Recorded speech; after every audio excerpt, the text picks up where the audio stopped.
to our YouTube channel and press the bell icon to get the latest updates.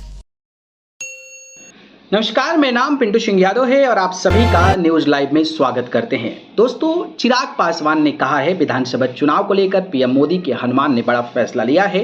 क्या कुछ कहा है, चलिए जानते हैं। जी हां, केंद्रीय मंत्री चिराग पासवान ने गृह मंत्री अमित शाह से शुक्रवार को मुलाकात की। यह मुलाकात दिल्ली में हुई है। जातिगत जनगणना, लेटरल एंट्री आरक्षण और यूसीसी जैसे मुद्दे पर केंद्र से अलग रुख रखने वाले जनशक्ति पार्टी यानी कि रामविलास के प्रमुख की मुलाकात कई मायनों में अहम मानी जा रही है। दरअसल कई दिनों से ये सवाल खड़े हो रहे थे कि क्या चिराग पासवान और भाजपा के बीच सब कुछ ठीक है या नहीं। इन सभी अटकलों को खारिज करते हुए चिराग पासवान ने कहा है कि पीएम मोदी वो अविभाज्य हैं।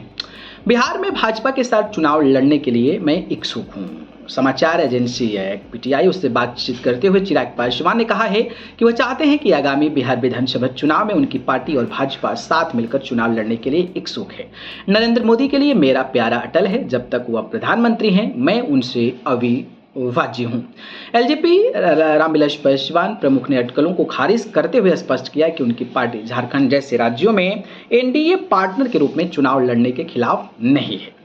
मैं गठबंधन धर्म का पालन करूंगा, चिराग पासवान ने कहा है। केंद्रीय मंत्री ने कहा है कि सच्चाई यह है कि हमारी पार्टी का बिहार और केंद्र में भाजपा के साथ गठबंधन है, इसलिए हम राष्ट्रीय स्तर पर और अपने गृह राज्य में गठबंधन धर्म का पालन करेंगे। और हालांकि झारखंड जैसे राज्यों में हमारा कोई बंधन नहीं है, लेकिन ऐसा है कि इसका मतलब ये नहीं है कि हम वहां बीजेपी के साथ गठबंधन के खिलाफ हैं। अगर बीजेपी और एनडीए के साथ हमें अपने साथ चाहते हैं तो हम तैयार हैं। वहीं उन्होंने अपने चाचा पशुपति पारस को लेकर टिप्पणी करते हुए कहा कि उन्होंने पारस जनता का सारा समर्थन खो दिया है। वह लोकसभा चुनाव से पहले ही सभी लोगों से मिल रहे थे।